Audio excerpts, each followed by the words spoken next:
सिर्फ 2 साल हुकूमत करने के बाद पहले खलीफा हजरत अबू बकर रज़ियल्लाहु अन्हु इस दुनिया से चले गए, लेकिन वफात से पहले ही उन्होंने सबको क्लियरली बता दिया था कि उनके बाद मुसलमानों का दूसरा खलीफा कौन होगा। Umar bin Khattab. इस्लाम आज दुनिया का फास्टेस्ट ग्रोइंग रिलीजन है, जिसे ऑलमोस्ट 200 करोड़ 2 बिलियन लोग फॉलो करते हैं, और दुनिया में ऐसा कोई सेकंड नहीं गुजरता जिसमें दुनिया के किसी कोने में आजान ना दी जा रही हो। इस सब में हजरत उमर रज़ियल्लाहु अन्हु ने बहुत बड़ा रोल प्ले किया, जिन्होंने सिर्फ कुछ ही सालों में मुसलमानों की इतनी बड़ी एम्पायर बनाई जो उनसे पहले दुनिया में किसी के पास भी नहीं थी। अलेक्जेंडर द ग्रेट और इवन मिस्र के फिरौन के पास भी नहीं। लेकिन ये सब आखिर उन्होंने किया कैसे? हजरत उमर की पर्सनैलिटी को समझने के लिए उस जमाने के मक्का शहर को समझना लाजमी है, क्योंकि मक्का में पिछले कई सदियों से एक ही कबीले कुरैश का कंट्रोल था, और आहिस्ता आहिस्ता कुरैश का ये कबीला इतना बढ़ चुका था कि कुरैश खुद भी बहुत सारे कबीलों में डिवाइड हो चुका था, और इन कबीलों के दरमियान अब मक्का में पीस बरकरार रखने के लिए हर कबीले को अलग अलग जिम्मेदारियां दी गई थी। कुरैश के 3 सबसे ताकतवर कबीले थे, जिसमें रसूलुल्लाह सल्लल्लाहु अलैहि वसल्लम के कबीले बनु हाशिम के पास कुरैश की रिलीजियस पावर थी, क्योंकि मक्का काबा की वजह से अरब के रिलीजन का सेंटर था, और बनु हाशिम के लीडर्स थे अब्दुल मुत्तलिब और उनके बाद अबू तालिब। कुरैश का दूसरा ताकतवर कबीला था बनु उमैया। ये कबीला कुरैश में सिर्फ और सिर्फ एक चीज की वजह से मशहूर था, पैसा। इसीलिए मक्का की सारी इकोनॉमी यही फैमिली बनु उमैया कंट्रोल करती थी, और इस कबीले का लीडर था अबू सुफियान। एंड लास्टली कुरैश का तीसरा पावरफुल कबीला बनु मखजूम था, जो मक्का में वॉरियर्स की फैमिली थी। इसीलिए मक्का में हर वॉर जंग की प्लानिंग यही फैमिली किया करती थी, और सबसे ज्यादा हथियार भी इसी फैमिली के पास होते थे। और बनु मखजूम का लीडर सबसे पावरफुल लीडर्स में से होता था, जिनमें से एक को अबू जहल के नाम से जाना जाता है। लेकिन हजरत उमर रज़ियल्लाहु अन्हु का ताल्लुक इन तीनों कबीलों में से एक के साथ भी नहीं था। उनका ताल्लुक कुरैश के एक दूसरे कबीले बनु अदी से था, जो कुरैश के एम्बेसडर्स का कबीला था, मतलब कुरैश का तर्जुमान, स्पोक्स पर्सन ज्यादातर इसी कबीले से होता था। और जब भी कुरैश के आपस में कभी लड़ाइयां होती थी, उन लड़ाइयों को भी यही कबीला हल किया करता था, और इनका लीडर था खत्ताब, हजरत उमर रज़ियल्लाहु अन्हु के वालिद। इसीलिए हजरत उमर की पर्सनैलिटी की ये साइड कि वो किसी भी बड़े मसले को बहुत ही आसानी से बातचीत और डिबेट के साथ हल कर लिया करते थे। उन्हें अपने वालिद के कबीले बनु अदी से मिली। लेकिन हजरत उमर रज़ियल्लाहु अन्हु की पर्सनैलिटी का एक दूसरा एंगल भी था, जो हम सब बार बार सुनते रहते हैं, कि वो बहुत ही गुस्से वाले इंसान थे, और बात बात पर दूसरे का सर काटने के लिए तैयार हो जाते थे। हजरत उमर की पर्सनैलिटी का ये ट्रेट उन्हें अपनी वालदा हंतमा बिनते हिशाम से मिला था, जिनका ताल्लुक बनु अदी से नहीं बल्कि बनु मखजूम से था, जो कुरैश के वॉर और जंग को संभाल। इस बनु मखजूम के कबीले के माइंडसेट को समझने के लिए यही काफी है कि इस कबीले से हजरत उमर रज़ियल्लाहु अन्हु के कजन का नाम खालिद बिन वलीद।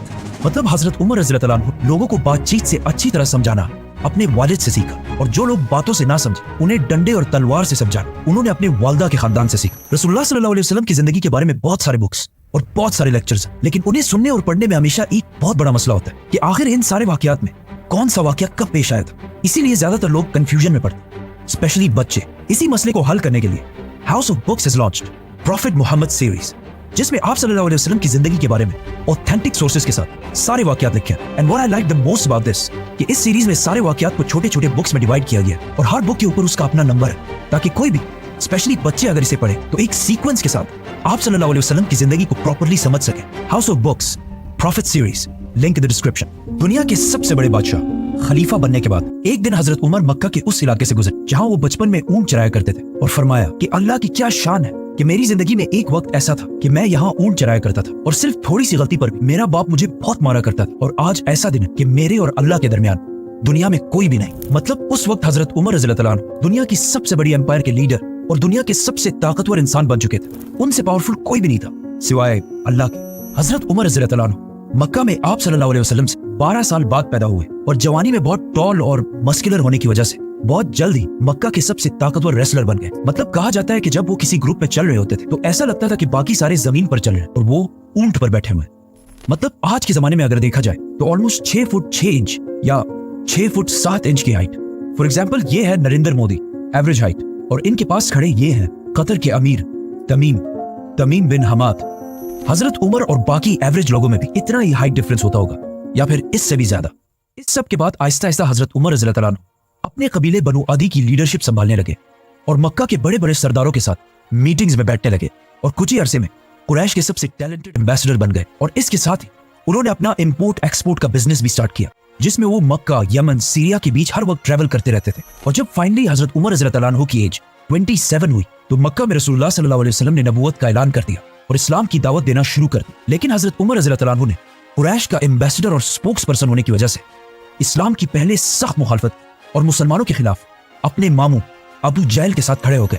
इस्लाम से पहले हजरत उमर रज़ियल्लाहु अन्हु की रेपुटेशन कोई इतनी अच्छी नहीं थी, क्योंकि वो बहुत सारे एंटी इस्लामिक एक्टिविटीज में इन्वॉल्व रहते थे, मतलब शराब और जुआ वगैरह, और इस्लाम से इतनी नफरत करते थे कि अपने एक गुलाम को सिर्फ मुसलमान होने की वजह से एक दिन उन्होंने इतना मारा कि खुद उसे मार मार कर थक गए। लेकिन जैसे जैसे वक्त गुजरता गया, आहिस्ता आहिस्ता हजरत उमर रज़ियल्लाहु अन्हु की पोजीशन मुसलमानों के बारे में थोड़ी बदलने लगी।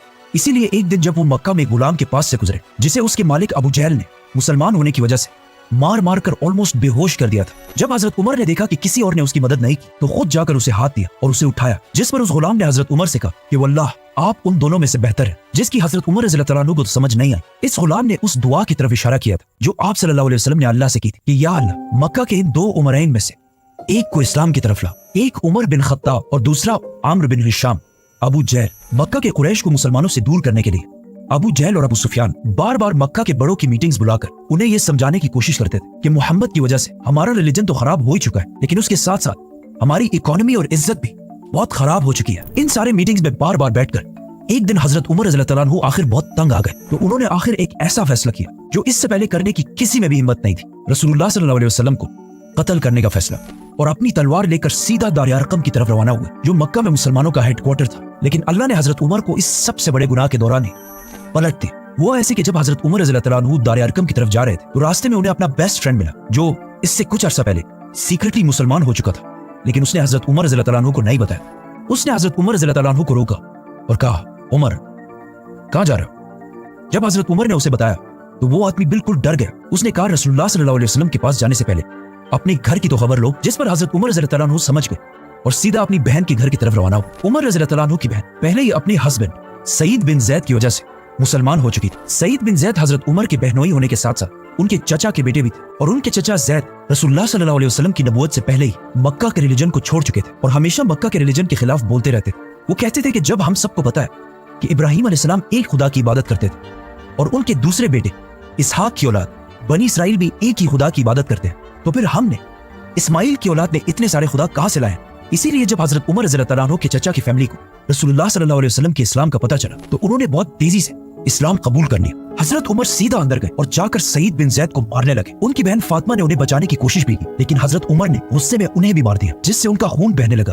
तो हजरत उमर ने जब अपनी बहन का खून देखा तो उनको आखिर तरस आया और कहा, मुझे कुरान दिखाओ कि आखिर इसमें लिखा क्या है। और फिर कुरान पढ़ने के बाद फाइनली वो मुसलमान हो गए। ये सारी स्टोरीज हाउस ऑफ बुक्स की प्रॉफिट मोहम्मद सीरीज में डिटेल से मेंशन है। इस्लाम कबूल करने के बाद वो दोबारा दार अरकम की तरफ रवाना हुए, लेकिन वहाँ अब तक किसी को भी पता नहीं था कि हजरत उमर इस्लाम कबूल कर चुके। तो जब उन्होंने हजरत उमर को बाहर तलवार लेकर खड़ा हुआ देखा तो कुछ मुसलमान तो बिल्कुल डर गए, लेकिन हजरत हमजा रज़ियल्लाहु अन्हु ने कहा, जो इससे कुछ ही अर्सा पहले मुसलमान हुए थे, उन्होंने कहा कि उमर को आने दो, अगर उसकी नीयत साफ है तो ठीक है, लेकिन अगर उसकी नीयत सही नहीं है तो मैं उसी की तलवार से उसकी गर्दन उड़ा दूंगा। हजरत उमर अंदर आए तो आप सल्लल्लाहु अलैहि वसल्लम ने उनसे पूछा कि उमर, क्या अब भी वक्त नहीं है कि तुम सच को समझ सको? जिस पर हजरत उमर ने आप सल्लल्लाहु अलैहि वसल्लम और बाकी सारे मुसलमानों के सामने इस्लाम कबूल कर लिया, जिस पर वहां मौजूद सारे मुसलमान जोर जोर से अल्लाहु अकबर के नारे लगाने लगे। अकॉर्डिंग टू मेनी सोर्सेस ये नबूवत का छठा साल था और हजरत उमर की एज 32 या 33 साल थी, और अब हजरत उमर रज़ियल्लाहु अन्हु के साथ मक्का में मुसलमानों की तादाद 50 हो चुकी थी, जिनमें से 40 मर्द और सिर्फ 10 औरतें थी। हजरत उमर रज़ियल्लाहु अन्हु के इस्लाम कबूल करने के बाद मुसलमानों के हालात बिल्कुल बदल गए, क्योंकि इससे पहले जिसने भी इस्लाम कबूल किया था वो ज्यादातर बहुत कमजोर लोग, इसीलिए हमेशा छुप कर इस्लाम कबूल करते थे। लेकिन हजरत उमर इस्लाम कबूल करने के बाद सीधा अपने मामू अबू जहल के घर गए और उन्हें बताया कि मैं इस्लाम कबूल कर चुका, जिस पर अबू जहल ने कहा कि ये हो ही नहीं सकता कि तुम्हारे जैसा आदमी इस्लाम कबूल कर ले, क्योंकि हजरत उमर की पिछली सारी लाइफ इस्लाम के बहुत ही ऑपोजिट थी। जिसके बाद हजरत उमर सीधा जमील बिन मामूर के पास गए और उन्हें भी अपने मुसलमान होने के बारे में बताया, क्योंकि जमील मक्का का लाउड स्पीकर था और ये ऐसा आदमी था कि इसके पेट में ज्यादा देर तक कोई बात नहीं रहती। तो जब उसे इतनी बड़ी न्यूज का पता चला तो वो सीधा भागा और मक्का की गलियों में ऐलान करने लगा कि उमर ने हमारे दीन को छोड़ दिया। हजरत उमर से पहले मुसलमान मक्का में छुप छुप कर नमाज पढ़ा करते थे, लेकिन हजरत उमर के बाद आप सारे मुसलमान सबके सामने खुलकर नमाज पढ़ने लगे और इवन काबा के अंदर जाकर भी नमाज अदा करने लगे। इस सब के बाद हजरत उमर रज़ियल्लाहु अन्हु ने अपनी सारी जिंदगी आप सल्लल्लाहु अलैहि वसल्लम और इस्लाम के लिए वक्फ कर दी और कुछ अरसे बाद मुसलमानों के साथ मक्का में अपने खानदान और सारी ताकत छोड़कर मदीना की तरफ हिजरत कर गए। मदीना आने के बाद आप सल्लल्लाहु अलैहि वसल्लम ने मक्का के मुहाजिरीन को, जिनके पास ना कोई घर ना कारोबार कुछ भी नहीं था, उनको एक एक अंसार के घर में सेटल किया। हजरत उमर भी एक अंसारी के साथ सेटल हुए और इन दोनों ने अपने टाइम को ऐसे डिवाइड किया कि एक दिन वो साहबी आप सल्लल्लाहु अलैहि वसल्लम की खिदमत में हाजिर होते और हजरत उमर उनका बिजनेस संभालते, और फिर दूसरे दिन हजरत उमर आप सल्लल्लाहु अलैहि वसल्लम के पास जाते और वो साहबी बिजनेस को चलाते। हिजरत के सिर्फ 2 साल बाद जंग बदर में हजरत उमर हजरत हमजा की लीडरशिप में जंग में शामिल रहे। जंग जीतने के बाद हजरत उमर की राय ये थी कि हमें कैदी नहीं रखने चाहिए, लेकिन आप सल्लल्लाहु अलैहि वसल्लम और अबू बकर की राय इसके ऑपोजिट थी, जिसके बाद कुरान की एक आयत नाजिल हुई जिसमें क्लियरली हजरत उमर की राय को प्रेफर किया गया। इस डिसीजन और बाकी कुछ डिसीजंस की वजह से हजरत उमर का नाम अल फारूक रखा गया, विच मींस हक को पहचानने वाला, सच का साथ देने वाला। बदर के 1 साल बाद ओहद की जंग और उसके बाद खंदक की जंग में भी हजरत उमर मुसलमानों की फौज में रहे।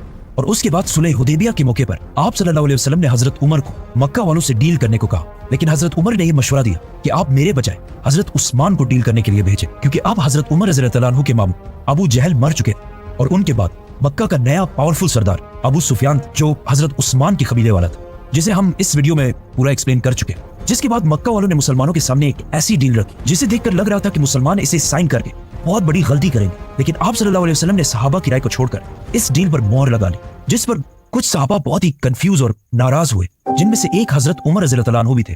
वो सीधा आप सल्लल्लाहु अलैहि वसल्लम के पास गए और उनसे पूछा कि क्या आप सच्चे नबी नहीं है? तो आप सल्लल्लाहु अलैहि वसल्लम ने कहा बिल्कुल। तो हजरत उमर ने कहा कि क्या हमारे दुश्मन काफिर नहीं है? तो आप सल्लल्लाहु अलैहि वसल्लम ने कहा बिल्कुल। जिस पर हजरत उमर ने कहा तो फिर क्यों हम उनकी हर बात मान रहे हैं, क्यों हम इनके सामने कमजोर बन रहे हैं? जिस पर आप सल्लल्लाहु अलैहि वसल्लम ने कहा कि मैं अल्लाह का रसूल हूं और मैं अल्लाह के हुक्म के खिलाफ कोई काम नहीं करता। इससे हजरत उमर खामोश हो गए। जिसके बाद आइंदा आने वाले कुछ सालों में जब उन्होंने देखा कि बहुत सारे लोग सुलह हुदैबिया की वजह से इस्लाम की तरफ आने लगे, तो उन्हें आप सल्लल्लाहु अलैहि वसल्लम के फैसले की समझ आई और फिर हमेशा अपने इन बातों की वजह से अल्लाह से माफी मांगते रहे। सुलह हुदैबिया के बाद इस्लाम इतने तेजी से फैलने लगा कि हजरत उमर रज़ियल्लाहु अन्हु के कजन खालिद बिन वलीद ने भी इस्लाम कबूल कर लिया। इसके बाद हमेशा हजरत उमर आप सल्लल्लाहु अलैहि वसल्लम के साथ हर डिसीजन और हर जंग में साथ ही रहे और आप सल्लल्लाहु अलैहि वसल्लम ने हजरत उमर की बेटी हजरत हफ्सा से शादी भी की। फिर आखिर मक्का फतह होने के बाद जंग तबूक में हजरत उमर रज़ियल्लाहु अन्हु ने मुसलमानों की फौज को सपोर्ट करने के लिए अपनी सारी वेल्थ का आधा हिस्सा डोनेट किया।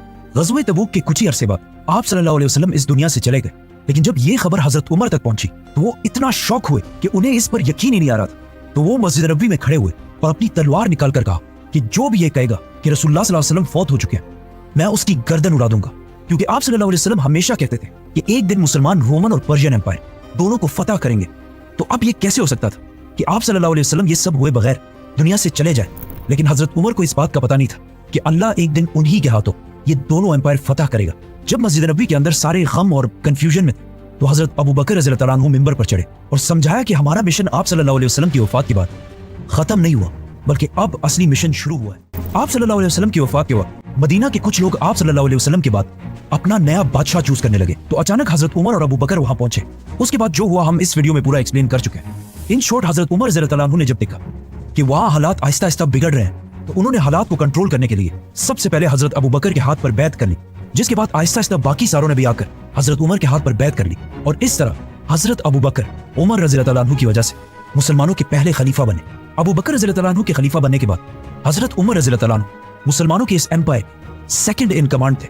मतलब अगर हजरत अबू बकर बादशाह थे तो हजरत उमर उनके वजीर आजम थे और उन दोनों ने बाकी सहाबा के साथ मिलकर पूरे अरब को दोबारा यूनाइट करने की कोशिश की। आखिर जंग यमामा के बाद अरब तो दोबारा यूनाइट हो गया, लेकिन इस जंग में बहुत सारे हाफिज कुरान शहीद होने की वजह से ये खतरा था कि कहीं कुरान के बारे में मुसलमान आपस में इख्तिलाफ में ना पड़ जाए। इसीलिए सबसे पहले हजरत उमर के जहन में आइडिया आया कि हमें फौरन कुरान को एक बुक की शक्ल में कंपाइल कर लेना चाहिए। मतलब आज दुनिया के सारे कुरान जो बुक्स की तरह लिखे गए हैं, उन सब का थोड़ा सा क्रेडिट हजरत उमर रज़ियल्लाहु अन्हु को जाता है। अरब यूनाइट करने के बाद खलीफा अबू बकर रज़ियल्लाहु अन्हु के हुक्म पर मुसलमानों ने सीधा पर्शियन एम्पायर पर हमला कर दिया और उनसे कुछ ही महीनों में ये सारा इलाका फतह कर लिया। और पर्शियन एम्पायर पर हमले के साथ साथ मुसलमानों ने एक ही टाइम पर रोमन एम्पायर पर भी हमला कर दिया। लेकिन पर्शियन एम्पायर की तरह मुसलमानों को रोमन एम्पायर में इतनी कामयाबी नहीं मिल रही थी। खालिद बिन वलीद रोमन एम्पायर में नहीं बल्कि पर्शियन एम्पायर में थे। इसीलिए हजरत अबू बकर रज़ियल्लाहु अन्हु ने खालिद बिन वलीद की तरफ एक लेटर भेजा कि वो सीधा अपनी आधी फौज लेकर रोमन एम्पायर की तरफ जाए। जैसे ही खालिद बिन वलीद वहां पहुंचे, वो बहुत तेजी से रोमन एम्पायर के सारे इलाके को फतह करने लगे